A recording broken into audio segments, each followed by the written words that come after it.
Dear students, plus 2 Maths, Chapter 12, Discrete Mathematics, Thaniniலை Kanidam, Example 12.3, Verify the closure property, commutative property, associative property, existence of identity, and existence of inverse for the arithmetic operation minus on Z. First வந்து closure property எடுத்துக்கலாம். நமக்கு எண்ணில் வந்து minus வந்து binary இல்லைன்னு தெரியும், ஆனால் it is binary on இசட்னு தெரியும். therefore closure property is true on Z under minus. அதுக்கடுத்து commutative property, consider m is equal to 4, n is equal to 5. நம்ம என்ன ப்ரூவ் பண்ணணும் அப்படின்னா m minus n is equal to n minus n. ஏன்னா operation வந்து நமக்கு minus. ஆனால் வந்து இப்போ 4,5 எடுத்தோம்னா 4 minus 5 வந்து -1, 5 minus 4 வந்து +1, ரெண்டுமே வந்து இசட்டில் இருக்கும். பட் இங்கே என்ன கண்டிஷன் அப்படின்னா இது ரெண்டுமே ஈக்குவலாக இருக்கணும். ஆனால் இங்கே ஈக்குவலாக இல்லை.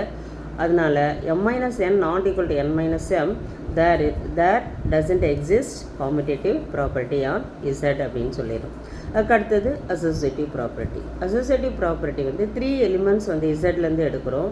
we have to prove that m minus n minus p is equal to m minus of n minus p. அது மைனஸ் ஆஃப் சொல்லக்கூடாது, m minus n minus p. ஏன்னா இங்கே வந்து மைனஸ் வந்து operation. assume m is equal to 4, n is equal to 5 and p is equal to 7 அப்படின்னு எடுக்கிறேன். Left side வந்து கண்டுபிடிக்கிறேன். First m minus n minus p அப்படின்னும் போது 4 minus 5 minus 7 which is equal to இது ரெண்டுத்தையும் சப்ராக்ட் பண்ணோம் -1 -1 minus 7 is equal to -8. இது ஃபஸ்ட்டுன்னு வச்சுக்கலாம். அதுக்கு அடுத்தது செகண்ட் வந்து பார்த்திங்கன்னா m minus n minus p which is equal to 4 minus of 5 minus 7 which is equal to 4 minus இது ரெண்டுடைய சிம்பிளிஃபிகேஷன் வந்து -2 மைனஸ் இன்ட்டு மைனஸ் ப்ளஸ்ஸு, அப்போ 4 + 2 is equal to 6 அப்படின்னு கிடச்சிரும்.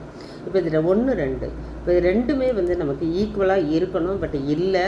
அதனால் from 1 and 2 we prove that m minus n minus p not equal to m minus n minus p. therefore associative property is not true on z under minus. அது மைனஸ்னால் subtraction. அடுத்தது existence of identity. we have to prove that m minus e is equal to e minus m equal to mன்னு வரணும். இப்போ வந்து நம்ம m is equal to 5ன்னு எடுத்துக்கலாம், e is equal to 0 அப்படின்னு எடுத்துக்கலாம். ஏன்னா இசட்டில் வந்து 0 இருக்குது. அப்போ m minus e is equal to நமக்கு 5 minus 0 which is equal to 5, e minus 5 is equal to 0 minus 5 which is equal to -5. என்ன கண்டிஷன் அப்படின்னா இது ரெண்டுமே ஈக்குவலாக வரணும், பட் நமக்கு ஈக்குவலாக வரல.